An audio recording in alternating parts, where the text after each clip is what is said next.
Որպես տուրիստ գալու համար պետք չէր ասել, որ ադրբեջանցիները վերադառնան իրենց տներ։ Ալեն Սիմոնյանը իր խոսքում ասեց, վերադառնան, այստեղ բնակվեն, այդպես էլ ասել է, կարող եք մտնելի մեջ, նայեք, իր խոսքերն է դա։ Մյուս բանն էլ Ադրբեջանի նախագահը բառացի, ցիտում եմ. մենք պետք է վերադառնանք մեր պատմական հողեր, ոչ թե տանկերով, այլ ավտոմեքենաներով, եւ դրա պատասխանատվությունը դրված է Ադրբեջանի պետության վրա։ Այսինքն պետությունը ֆինանսավորելու է։ Ադրբեջանի հոգևոր առաջնորդի Փաշազադեի տեղակալը հայտարարություն է արել։ Ասել է, որ ադրբեջանցիները այստեղ ունեցել են 400 թե 500 մզկիթ եւ այդ մզկիթները պետք է վերակառուցվեն ու վերադարձվեն Ադրբեջանի հոգևոր խորհրդին։ Պարոն Կարապետյան, զարմանալի չի, որ այս թեզը 300,000 ադրբեջանցիների Հայաստան գալու թեզը խոսում է արդեն 4 տարից ավելի, բայց հիմա են իշխանությունները այդպես ակտիվ այդ ամեն ինչը երկում, այսինքն հակադարձում նաև ձեզ, այսինքն ընդդիմությանն է պարագայում հակադարձում, ոչ թե Ադրբեջանի իշխանություններին։ Մենք առաջարկում ենք օրենսդրական բլոկ, որով կփակենք այս հարցը։ Կոչվում է Հակա Սաֆարովյան օրենք։ Անունն էլ խորհրդանշական է։ Ինչ ենք անելու։ Հայաստանի դեմ ագրեսիա արած յուրաքանչյուր երկրի, ոչ միայն Ադրբեջանի, քաղաքացի իրավունք չի ունենալու Հայաստանում գնել հող, գնել գույք։ Հակա Սաֆարովյան օրենքը մենք շատ արագ ընդունելու ենք, որտեղ խաղաղությունից պայմանագրից հետո մենք տեսնում ենք, որ Ադրբեջանը լուրջ ֆինանսական ռեսուրսներ է դնելու, որ վերաբնակեցնի այստեղ։ Ձեզ մի օրինակ բերեմ, 2 օր առաջ մենք գնացել էինք Լոռի, Լոռվա հյուսիս Տաշիրում էինք։ Մեր մոտ Մեծավանում կա Մեծավան գյուղ ու սահմանից այն կողմ վրացական հատվածում կա ադրբեջանական գյուղ։ Մեծավանում մենք ունեինք 3 դպրոց։ Այսօր 1 դպրոց է մնացել, որտեղ ժողովուրդը լքում է։ Հիմա փակում են 2-րդ դպրոցը, 1 դպրոց է ընդամենը մնացել։ Ադրբեջանցիները 88 թվականին սահմանից այն կողմ ունեին մանկապարտեզի չափ փոքր մի հատ դպրոց։ Հիմա 2-րդ դպրոցն են կառուցում։ 2 դպրոց արդեն ունի ադրբեջանական գյուղը, իսկ մեր Մեծաբան գյուղը 3 դպրոցից 1-ն է մնացել։ Ինչ է սա նշանակում։ Նրանք շատ ավելի արագ են, գյուղաբնակ ադրբեջանցիները շատ ավելի արագ են աճում թվականակով, քան մեր ժողովուրդը։ Մեր ժողովուրդը գնում է արտագնա աշխատանքի, քանի որ աշխատանք չկա այստեղ։ Դատարկվում են գյուղերը։ Պատկասում եք 3 դպրոցից 1-ն ենք ունեցել, իսկ իրենք մի հատ փոքր դպրոց էլ չէր 80-ականներին։ Հիմա դարձել է արդեն 2 դպրոց։ Ու Բաքվից ֆինանսավորվում են այդ մարդիկ։ Կա Բաքու այդ գյուղ, մեր սահմանից էս կողմ, Բաքու այդ գյուղ ավտոբուս է գնում գալի, ֆինանսավորվող էժան կապ են ստեղծում իրար մեջ։ Մենք տեսել ենք, ես տեսել եմ ոնց են իրանք աշխատում։ Ոնց է մեծանում այդ գյուղը։ Պարոն Կարապետյան, ընտրությունից 1 շաբաթ առաջ Դոնալդ Թրամփը իր աջակցությունն է հայտնել Նիկոլ Փաշինյանին։ Արդյոք սա միջամտություն չէ ընտրությունների։ Եվ նաև հիշենք, թե ովքեր են Նիկոլ Փաշինյանին աջակցություն հայտնել։ Փաշինյանին աջակցություն են հայտնել Էրդողանը, Ալիևը եւ Հանրությունը։ Սա աջակցություն չէ դիտարկվում։ Ձեր նշած գործիչների աջակցությունը շատ մտահոգիչ է, բացի Դոնալդ Թրամփը նա մեր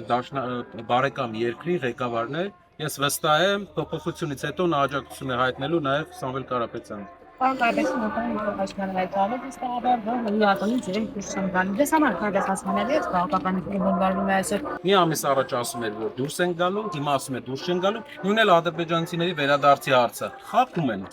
Նախընտրական սուտ խոստում է։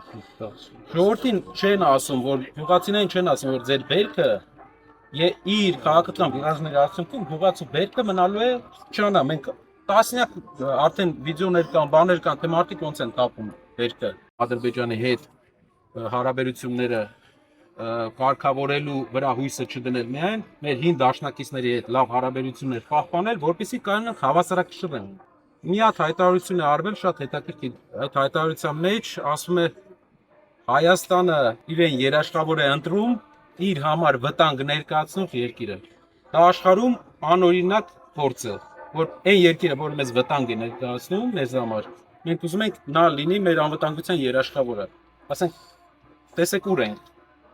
Ու այդ երկիրը ոնց է կարծում, ամբիցիաներ չի ունենա Հայաստանը կլանի։ Իհարկե կունենա բնակչությունը 80 միլիոն, 10 միլիոն, 90 միլիոն թուրքական շրջապատում են։ Մենք պետք է պահենք Հայաստանի հայկականությունը։ Եվ դա է մեր հիմնական քայլը այս պահին մեծ հայ ժողովրդի համար մեծ փոփոխություն բերող քայլը, որ զարգացնենք Հայաստանը, փորձենք ապահովել այնպիսի միջավայր, որ մեր հայրենակիցները վերադառնան Հայաստանի բնակչությունը իրապես աճի։ Ոչ թե ասֆալտ անենք, մի հատ գործարան որևէ համայնք ուր գնացել եմ Երևանից դուրս մի հատ գործարան չի կառուցվել։ Պարոն Կարապետյան, ես ուզում եմ հենց ԵՏՄ-ի մասին հարցնել։ Դուք ասում եք, որ մեկ հայտարարում են դուրս են գալու, մեկ հայտարարում են մնալու են։ Ճիշտ ասած, ես չեմ հիշում հայտարարություն, որ կոնկրետ դուրս գալու մասն է եղել։ Կհիշեցեք դա երբ է եղել։ Միշտ ասվել է կժապահը եւ որոշում կվարվի Եվրամիության եւ Եվրասիական տնտեսական միության միջև ներողություն հարցը ավարտեմ եւ հիմիկվա այս լարվածությունը, այս հայտարարությունները, հա, դուք ասում եք ինչքան հեռուն կգնան օրինակ ԵՏՄ-ում Հայաստանի դաշնակիցները, մանավանդ որ իշխանությունը կարծում է, որ ամփոփին իրենց հաստատակով եւ ցույցում եմ ամեն ինչ ավարտված է։ Դուք ճիշտ ցիտեցիք, ճիշտ ասեցիք, կոնտեքստը հնչում էր այնպես, որ ԵՏՄ հակադրության մեջ, երբ որ ԵՄ մտնելու ժամանակը գա, ԵԱՏՄ-ից դուրս գա, դա կոնտեքստը ընդհանուր խոսքի այդպեսին է։ Որոշումը կայացվի, բայց կոնկրետ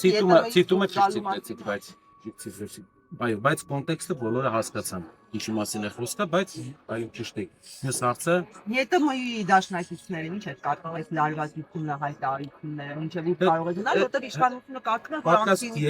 իրենց հաղթանակով նախընտրական լինի, բանը ամեն իրենց հաղթանակ լինի, ամսի 8-ին մեր ժողովուրդը վերջապես կորոշի գնալ հենց իրապես կառուցվող Հայաստանի մոդելը երկրի։ Մենք պետք է փոխենք այնպիսի մոդել սարքենք, որ մեր երկիրը մասնակցի տարածաշրջաներում աշխատատեղերի ստեղծմանը, կառուցի երկիրը երկարաժամկետ մարդկանց համար կենսապահովման միջոց ապահովող միջավայր։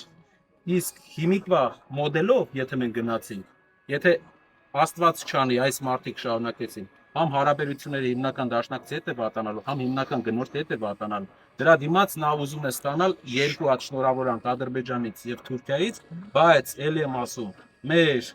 հակառակորդները վաղեմի դարավոր մեզ ընկեր չեն կարող լինել։ Հարաբերությունները կարգավորելու ենք, բայց միշտ վտանգը զգալով միշտ պետք է ունենանք այլ դաշնակցային հարաբերություններ վատ օրվա համար, ինչպես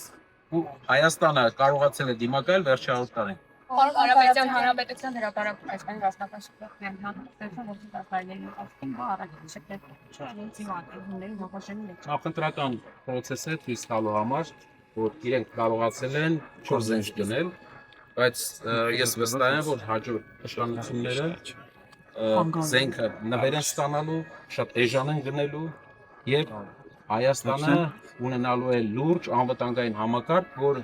զենքերը իրար հետ համահունչ են լինելու։ Այսինքն մասնագիտական առումով մասնագետները դες կներկայացնեն, որ կա անհամահունչություն մեր զինանոցի մեջ, իրար հետ չեն խոսում։ Եվ դա բերելու է մեծ խնդիրների, բայց դա ավելի շատ մասնագետները կներկայացնեն։ Պարոն Կարապետյան,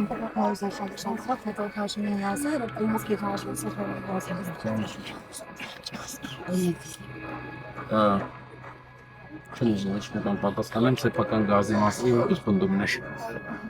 Շնորհակալ եմ։ Այստեղ դուք չեք հավատում, պարոն Կարապետյան, այդպիսի հեռանկարի, որ կարող է Հայաստանով անցնել գազատար եւ Հայաստանի դրա համար վճարվի։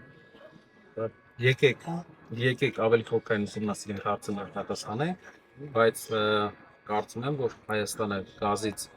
գազի կախվածությունից ձերբազատվելու լավ ծրագիր ունենք մենք, ուղղակի մի քիչ տնտեսականը կարող եմ ներկայացնել։ Դա Իրանի հետ բարտերի լայնացումն է, Հայաստանը արևային խողովակը այս բան 30% է ծանրաբեռնվածությունը ընդամենը։ Մեր պետք է բարտեր սկսենք անել արևային էներգիան այստեղից Հայաստանից, քանի որ շատ զարգացած է եւ ընդհանրապես Եվրոպայում ամենալավ արևային էներգիայի համար գոտին է Հայաստանը։ Մենք շատ մեծ քանակի արևային էներգիա ենք տալու Իրանին եւ դրա դիմաց ստանալու ենք գազ, որով փանկելու ենք մեր ներքին պահանջարկը գրեթե շատ էժան գնով։ Իսկ այդ գազը տալու ենք ջերմոցներին, գազը մեր թոշակառուների համար սուբսիդավորելու ենք, նորմալ մարդկանց համար լավ ընդունելի միջավայր ենք ստեղծելու, որպեսզի մարդիկ կարողանան քիչ ծախսերով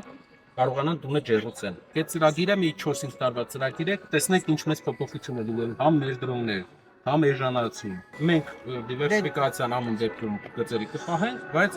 տնտեսության կախվածությունը կթուլացնենք իհարկե։ Որովհետև դա չենք անի ինչ-որ երկրի դեմ,